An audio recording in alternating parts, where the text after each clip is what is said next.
Hey there YouTube fans, welcome back to Nutmeg Alley Homestead, and in today's video we are going to finish the thumb on these mittens. This one I have already finished and you can see it looks pretty good. Variegated yarn is easier to see when you're counting rows. That's something noticeable when you are learning to knit and you need to count rows. A variegated yarn makes it easier sometimes to see the rows and differentiate them.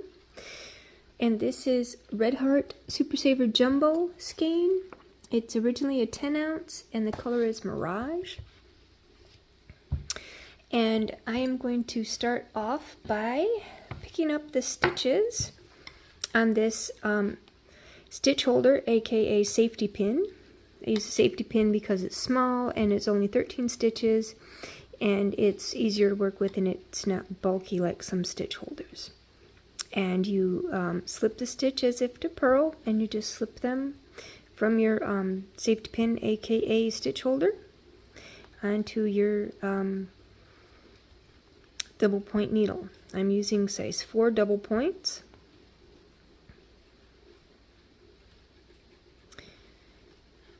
And there are 13 stitches on this stitch holder, and that's pretty much about how many it holds. 15 would be crowded, 13 is, yeah, it fits.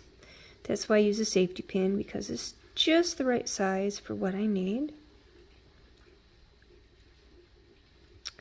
Alright, so we have all our stitches onto our needle, okay? And when we took the stitches off the needle and put them on the stitch holder for the thumb opening, and we had to pull this part together right here to continue up into a tube, and I had to add 3 stitches, otherwise this would be too tight. So we're going to pick up the 3 stitches that I added, and you just slip the needle on them like so.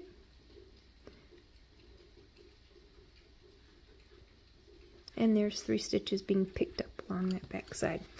Now the third needle is, we have to evenly distribute these stitches onto 3 needles. So there's 16 needles, and that makes an odd number, so there's going to be, you could do it any way you want. You could do 5 on 2, 5 on 5 and 5 and 6, or 6 and 6 and 4, whichever you choose. It works out either way, because it's the same amount, so 2.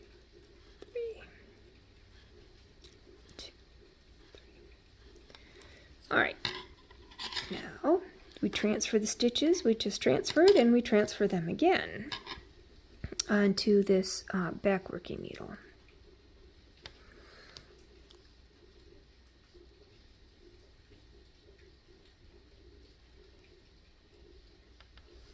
Okay, so now we have our reasonably evenly divided. We have 6, 6, and 4, okay? Now that's what we're starting with, and we have the working yarn here, and it's just a long tail, and we just put it through the opening here where the thumb is, and we just pull it down. You got to give yourself a long tail there to work with, to because when you finish there's going to be like some holes here on the sides here that you have to, not big ones, but they'll be, you know, noticeable, so you need to sew it kind of like a seam to make it look nice. I'll show you what I mean. Here's like right in here they would be, and I will show you the back side of this so you know what I mean. Turn this inside out here.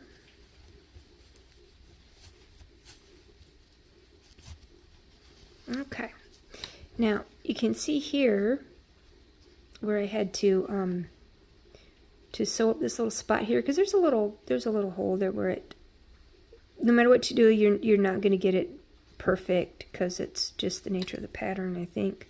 But here you use that long tail to sew up this little holes in the back there. So, all right,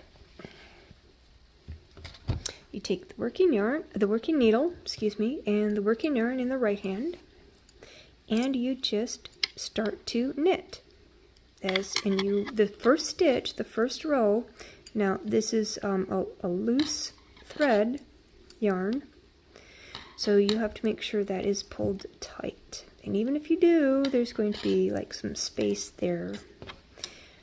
But you pull it tight and you have a little bit of leeway there because you're going to have to sew that up and when you're done anyway. And you just keep knitting around until you have, you've knitted around all the 3 stitches from starting here, all 3 back to the beginning. This one I 13 rows. So you just knit on double points in the round for 13 rows. So you have to go around these 3 needles 13 times. And then you start to bind off for the taper for the thumb, where you reduce stitches, where you knit 2 together all around, and then you knit 2 rows, then you knit 1, knit 2 together all around, then you knit 2 rows, then knit 2 together all around, and then you just pull the thread off and you snip it and pull the stitches tight together and slip the needle through the end. You know, the end right here, there's when you get to, you have like 4 stitches on your needle, and you pull the yarn needle through there, and you just pick up all your stitches and pull it through, and on the inside you pull it tight and put a knot, and then you just weave in the ends and sew up little holes on the side there. And you should have a nice, neat mitten thumb. Now, it takes practice. I'm not going to lie to you. This is kind of fiddly, and it takes practice, especially on these first few rows. Now, after you get a few rows up, it's easy just to pick it up and start knitting, no problem. See how there's a space there? Now, see that? It's going to make a hole like that, and I'm going to have to use that little bit of tail that we left at the beginning to sew that up so it looks better. It's the nature of the pattern and the way I knit. That's, your work might reflect something different, I don't know, but it's how it goes with mine. So, and this is a pattern that I got from my mother. It's not written down. I had it memorized. I've knitted mittens for 30 some years, and I got the pattern from my mother, and it's still the same pattern. And so it's not, as far as I know, it's not a copyrighted pattern, since I've been doing the same pattern that I got from my mother. And it wasn't written down when she taught me. It was just, she just taught me by rote, or, you know, memory. And I've written it down a couple of times so that I wouldn't forget, but now it's been so long I don't need to write it down. Make 2 sizes of adults and 3 sizes of children's, small, medium, and large. And it's just a matter of how many stitches you put on. Same amount, same pattern, just a different number of stitches and different number of rows. And you just keep knitting around until you get to 13 rows, and then you start the bind off and the taper to get to the end of the thumb. And you will have a nice mitten with a nice thumb. Ta-da! Alright, till next time.